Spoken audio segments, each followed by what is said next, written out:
Yo, this is Squale. Catch me on the next episode of Bodega Talks. Got my new EP out called Everything Up. Single on there called Everything Up. And I hope you enjoy the show. Yeah, what's good, everybody? Welcome back to Bodega Talks. It's your boy Black Zini, and today we're with Squale, a platinum-certified, Grammy-nominated producer and recording artist. Hailing from Staten Island, Squale is most famously known for producing the hit track KMT on Drake's project More Life, and working with industry icons like Cardi B, Young Thug, PNB Rock, and Russ, to name a few. Squale's magnetic personality shines through his genuine character and charismatic demeanor. Overflowing with wisdom and an unwavering determination to succeed, he is a true beacon of inspiration in both his music career and personal life. What's good, bro? How you, man? Brother? Everything good? Yeah, blessed. Chillin'? Yeah, blessed. All right, man. I can't complain. Yeah. What's good, everybody? Welcome back to Bodega Talks. It's your boy Black Zini, and today we're in the Lower East Side with Staten Island Zone, Squale. Tell the people a little bit about yourself, man. I'm a multi-platinum, Grammy-nominated producer. I'm also an artist. I've been doing my thing with the music, putting out all my music. I produce everything, record everything, mix everything, write everything myself. I'm putting out music now for like my solo stuff for like about 3 years now. Mm-hmm. And then I just recently had a record go viral on TikTok called 6 Degrees, and I just kind of been riding that wave right now, you know? I hear it, man. Yeah. Fuck it. Social media. Yeah, you never know what's gonna happen, man. Exactly. I appreciate it. So tell me about growing up in Staten Island. What was that like? Well, I lived in Staten Island until I was 5. Then my mom passed away when I was 5. And then I moved upstate to Rockland County when I was 5. Hurry up. And I lived there until I was like 14. Mm-hmm. And then that was cool, man. It was like growing up in the woods though, you know? Okay, There's not much out there.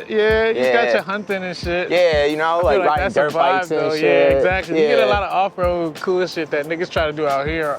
Snowboarding. Exactly. Yeah, we had fun. We made fun up there. Definitely where we had could. some fun up there. I can't front. But I'm not gonna lie, when I moved back to Staten Island when I was 14, shit was just like crazy. It was just mad parties, mad girls. Yeah, it's just the way. I come from a little village, like a little town. Yeah, to the city. To like the city, basically. Yeah. So it was like eye-opening for sure. Like, but I definitely enjoy Staten Island, and I think me moving there really shaped my career to where I am right now. Like, you know, I can connect the dots going back now. You know what I'm saying? I hear that. Yeah. Shit. All right. So how did you get into producing and music in general?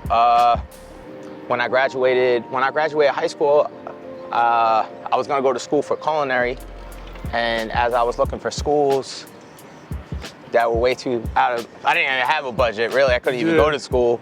I found like an audio engineering program that was cheap. So I was like, I always wanted to be a rapper and a singer. So I was like, you know what? I'm gonna test this shit out and see what happens. Yeah, see what happens. It's not too much bread, so you know. Nah. You know, can't hurt to give it a shot. Nah, and that's how I got into it. And then I started interning at a big studio in the city at the time. Mm-hmm. And I ended up meeting like Jay Will, who's Travis Scott's best friend. Working with like Swivel, who was Beyonce's engineer, Chris Gotti, Irv Gotti's brother, Mac Miller, A$AP Rocky, A$AP Ferg, really. That's going back. Just like in the studio with like Corey Guns, A-Rap Music, like everybody, all those guys was popping back then, you know? And I was mad young. And they taught me a lot of stuff while I was at the studio. And then that's when I jumped into producing. And then once I started jumping into producing, a couple years later, I had got a record with this kid, Ram Riddles, in Toronto. He was popping in Toronto. And from there, Drake had just hopped on and remixed the Sweeter Man, his song. And then I had the next single coming out with him right after that. So right after that shit came out, Drake's team just hit me up and was asking me for beats and stuff. So I was just sending stuff for a long time. I was living up at Jay Will's crib in Hollywood, and yeah, I was just like sending. I just remember I finally got one. I was chilling in the crib. I was like, man, you know, yeah. At that time, I had no money. I didn't have no food. I didn't have nothing. You had your craft, man. I was sleeping at airports, at hotels. I was just trying to find anywhere. And then Jay Will saw that I was kind of homeless, so he was like, yo, just stay with me type shit. So that's my brother for life, bro. I really respect him for that. as part of the show, man, we at the bodega. You ready? Yeah, So I'm time ready, to get bro. some food, man, after Yeah, you. let's do it. Ooh, all right. Definitely a lot cooler in here. All right, man. Yeah, that's a fact. So, as part of our show, what we like to do, where'd you go? Oh, Over shit. As part of our show, we give our artists $20. It's, I mean, it's not as much today as it was when we were kids, but Okay, it still does it the can job. it'll definitely I could do a make it lot down. with 20. Yeah, exactly, right? All right. I remember I didn't have 20, so. Exactly, man. We got 20, Bro. let's make it work. Come on, let's get All some right, food, so like man. I gotta buy something now? Yeah, What would I man. buy, right? Spend the 20. Okay, How you would spend the 20. okay.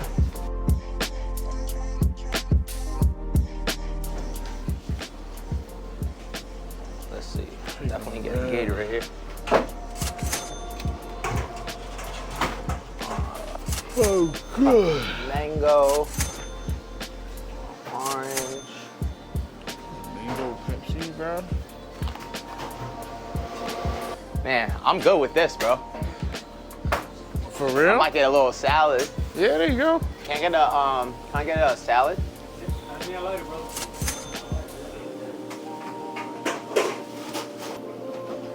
That's it. Yeah. Just oil and vinegar. You want to chop it up? Yeah, you could chop it.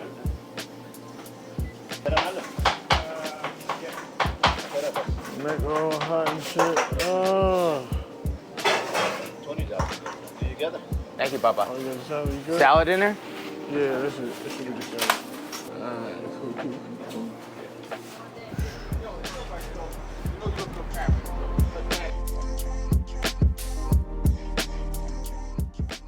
Alright, man. Now we're in the park. Finally out the bodega, man. What'd you end up getting? Shit. Well, I got a Gatorade. Spent the whole 22. See, I got Where? an orange. I got a mango. And I got a salad. It's the healthiest I've ever seen. Man, that shit. Ain't nothing unhealthy about this. I ain't got nothing weighing me down. So earlier we was talking about how you got into music and producing. Like, who were some of your influences when it came to Coming up, yeah. you know, I grew up with my grandparents really, so like I grew up on a lot of like Little Richard, Doo-Wop, Jackie Wilson, all the Motown stuff, David Ruffin, Temptations, The Four Tops, Smokey, Miracles. Like I grew up on a lot of Motown, James Brown, Prince, Michael. I guess like getting into hip hop was, you know, the whole Death Row movement. I think that was cool. That got me more into hip hop, and then being from Staten Island, Wu-Tang, of course. I think I grew in as I started making music. I started appreciating like the people that like actually like changed the game with it, like people like Kanye West and Drake and OVO, and like people who had like a dramatic influence on like changing the sound and the culture, the style, the fashion, just like everything goes in together. You know what I mean? So let's talk about KMT. How did you end up on More Light? Like how did that? I actually had a record with this kid, and Drake liked it. That I produced with. Drake liked the beat, and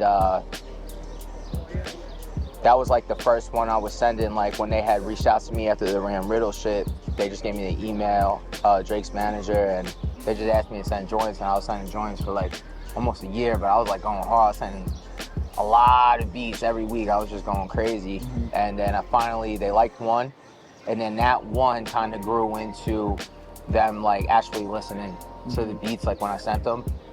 And then I think I had like 4 or 5 that was supposed to be on More Light, and KMT actually was the only one that made it on the album. And that one almost didn't make the album because we were having trouble clearing the sample on it from the Sonic the Hedgehog joint. Oh. Yeah, so I went from having like 4 Drake joints to like almost none. You know what I'm saying? So I was like Because of legalities. stressing out, shit, man. Yeah, politics and shit. I was Yeah. stressing out, man. But from the grace of God, KMT ended up coming out. Was the first joint that they premiered off the album online, and that shit really changed my life for real. And I got mad respect for Drake and OVO for like being responsible for that. And they always show appreciation on everything I do and stuff like that. So it's a lot of love. Respect it, bro. So that being said, like, you've been producing a long time. You got credits from Cardi B, fucking Russ, PNB Drake, PNB Rock. PNB was my brother, man. Lancey. We spent a lot, me and Rock, we spent a lot of time in the studio, me mixed by Nick, Peter Kim. So what made you make the shift from producer to recording artist? Not necessarily saying you left it behind, but what made you decide to? I just seen how the game was going, and I had a lot of placements with artists that didn't come out, and that shit was kind of like making me depressed because I had all this music and I was working on stuff, and you working on joints for like certain albums. You might be working on one joint for 5-6 months, for a long time, maybe a year. Yeah. So I just felt like I was putting so much work into stuff that last minute I'm getting a call saying, hey, it's not gonna make it on the album, or it's not gonna come out. And I'm just like feeling like I'm wasting my time, just like, and some of these artists I don't even have like that kind of relationship with, you know, not like somebody I've been in the studio like with Drake or Gigs or Rock. I didn't have that kind of relationship with them. So, and also like when you're working on shit for a year and then they make new joints, they gonna fall in love with the new joints because they already forgot about the old joints. So, so that upcoming year I had a lot of songs coming out and a lot of them didn't come out, and it kind of messed the politics up of what the situations I was in. And then at the same time, my grandma had passed away, so I was just like, my grandma raised me. My mom died when I was 5, so I grew up with my grandma and my grandpa really. And then when that shit happened, I just kind of fell back, and that, like all that happened at the same time, so I just kind of fell back from it. And then I just had to kind of regroup because I didn't want to put myself in a position where I have to rely on other people to put the records out. Mm-hmm. So my good friend Orlando Wartenberg, he signed P&B Rock, and he might look my brother. He signed Rock, he signed Kodak Black, A Boogie, XX Tentacion, Fetty Wap. He's a legend. He's actually the president of Priority at Capitol right now. I was talking to him on the phone. I was just like, man, I gotta figure something out. And he was like, yo, just rap, you just sing. You good? You make the beats. You could record. He was like, you know how to put records together. You know. He was like, you're good. Like you should just come out as an artist. And I was like, nah, I don't really want to do that. But then I started trying it out. And then I was already writing records for other people. So as a producer, these labels they don't take beats, they take records. Like for big artists like Rihanna and Cardi B and like all these people, they be taking hooks and stuff like that. Usually they won't even accept the record if it don't got a hook on it. Mm. So, everybody's working on their album, so I'm just there writing songs for all these people that I'm working with. So I had a lot of cuts in the vault already that I know that other people picked up and never put out, like I said before. So I was like, all right, I kind of got to grasp to this shit. I just got to actually like build a brand, build a foundation for myself and a base. And I was like, yo, let me just start putting this shit out. It's fun to see how the public take it. And people were receptive to it and they liked it. And I get nothing but good compliments on everything. So, and I put a lot of time into the music. Like, I'm not really doing like what everybody else is doing, I'm just doing my own thing, how I feel at that time, and just trying to make records that connect, you know what I mean? So, it's up to you if you want to fuck with my music. There's a million other people out there too. But I got my own little world where people respect me and respect the craft. So I'm just trying to turn up on that. You know what I mean? That's all you can do, for real. Yeah. Everybody else will fall in line eventually. Yeah. We were talking about 6 Degrees. Yeah. And how that did well on TikTok, over 300 million views. Yeah. When did that pick up for you? Like, man, did you even expect that? Nah, not at all. I actually put the record out 2 years ago, and one day I just woke up and I was just seeing all these, like my TikTok going crazy and like everybody just making videos to the song, like, and like it wasn't even like creators really, it was like sports brand, like the Miami Heat or NBA 2K and like the MLB. It was just like a lot of big brands were picking it up. And the views just kept like packing up. And then at that time I was kind of gonna fall back again and kind of go back into the producing thing. And then that happened and I was like, oh shit, let me take this shit a little bit more serious and try to put a team together. And you know, I'm independent and I'm trying to stay independent as long as possible. So like, I really want to build it up and to a certain point before I go to any label. So I was like, you know, let me start putting the work in different areas now and seeing where I could take it and take the music up a notch, you know? So yeah, that was just unexpected. I didn't, you know, the funny thing about that, I didn't put no money into it. I didn't do anything. I just woke up one day and that shit was going crazy. Yeah, so it kind of changed my perspective on like, you know, marketing and all this kind of stuff. Is really like, you know, put out good music and people will pick it up eventually, as long as it's good and you love it and you like it and you're sure about it. You know, other people listen to it and they'll pick up, and God got his ways and the universe got his ways to make things work. And you don't know when it's gonna happen. You know, even all my placements, I never knew I was gonna work with Drake. I just had a vision of it. So, and you know, things come true if you just think about it a lot, you know? You manifest that shit. Yeah, for real. Make it happen, shit. So you recently dropped Dose and Everything Up. Tell me, what can you tell me about those songs? Dose was actually like an older record. That record, I put it out with World Star. It did well. It's doing well right now. I just put it out maybe like a month and a half ago, and then I followed that up with Everything Up, and Everything Up just kind of came about of like it's like more of that Jersey club sound, and having fun. You know, those records are like really fun to just make. You know, kind of brings like a different energy to it. And I've been out at the clubs in New York a lot. I'm back in New York, so I've just been like Little Sisters all the time and like Lucy's and like Highlight Room, all these places all the time. So, you know, I'm just like hearing and seeing what's going on and what people are taking in and what people like at the club and what's working. And kind of had that. That's kind of like where the inspiration grew for that record. You know what I mean? So. And for Everything's Up? Yeah, no, that's for Everything Up. For Dose, I think I was writing that record for somebody, and I just ended up like I liked it. Yeah. It was easy. I produced the record myself, and I needed a record to put out at the time, so I was like, all right, this one's done. Let's put it out. I think it works. I like it. Yeah. People gonna fuck with it. Yeah. They gonna like it.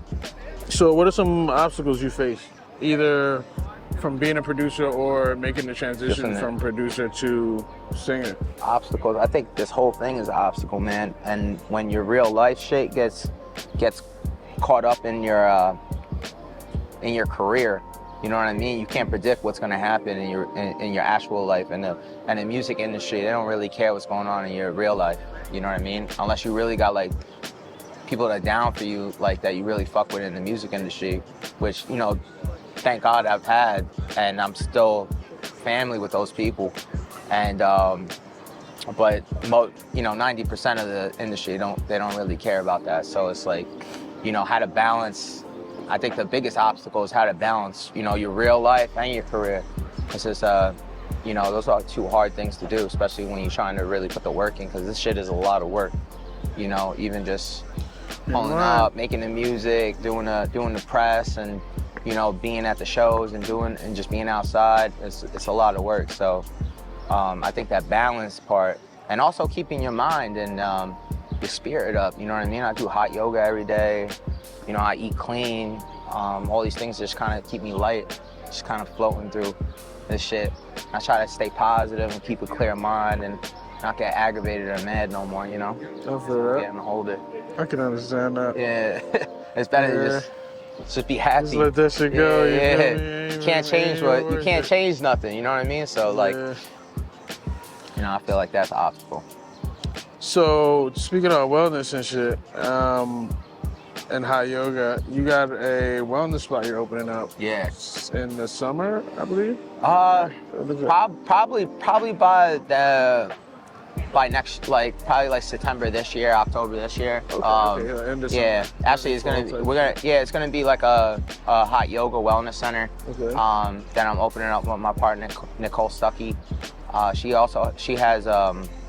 has a hot yoga studio on Staten Island that I go to a lot. It's called Some Like It Hot. So this kind of be like the 0.2 version. I mean the 2.0 version of that. We're gonna have. It's gonna be more like spa vibes. You know what I mean? Yeah. Like workout spa vibes. Russian bathhouse. Yeah. A little more Saunas, ice exercise. baths. Yeah. Okay. You get some workout and then. How'd you come up with that idea? Shit, I like hot yoga and I go to the spot. I go to the Russian bathhouse like 2 times a week too, and I do a workout called Fire and Ice where you go from the sauna to the ice bath back to back, and I do that for about 4 hours. So I was just like, damn, if I could kind of like put these 2 things together, I think it would be a lit idea, and also have a place where people could chill and get clean food and just have something where people want to hang out and like better themselves. You know what I mean? So, because that's kind of like what I wanted, and there's no place like that. So I brought up that idea. We were just, me and Nicole was talking for a while, and we just thought it was a really good idea if we just merged together and did something cool like that. So what's next for you as an artist? Shit, blowing these charts up. Right now I'm gonna be dropping singles back to back, and I'm working on a project right now. My first EP is gonna hopefully be out by like beginning of August, end of July, and I'm gonna follow that up with an album around like October.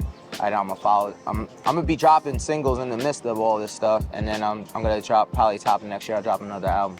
I got a lot of music, so I'm just like, A lot going on. I got a lot of stuff I want to get out. I need a lifetime membership to the hot yoga spot. Oh nah, bro, you fan, bro. You already know. I'm locked in. If I get that, I'm going every day at least. So last question. What do you love best about New York City? I lived in a lot of places. I lived all over the place. My 2 top spots was London that I lived. No, I said, what do you love best about New York City? Oh, about New York. I mean, shit, you could have answered that question. Well, like I lived everywhere, and I felt like when I was younger, I was trying to get out of New York, and then when I started traveling and living other places, it made me appreciate New York more.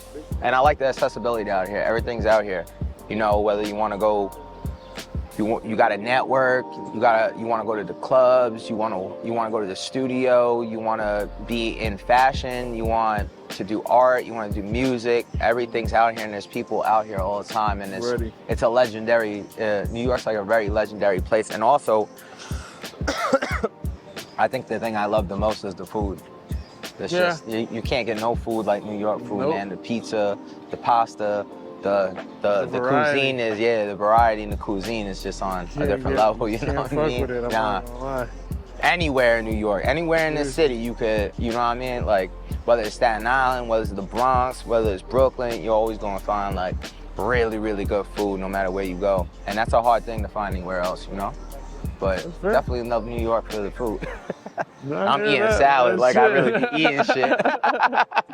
Yeah, I eat healthy sometimes. Yeah, sometimes, you know, if it's a vibe. All right, man. Thank you for your time, bro. Appreciate you having me. See you at the hot yoga spa. You know what I'm saying? Yeah, hell yeah. I'll be there.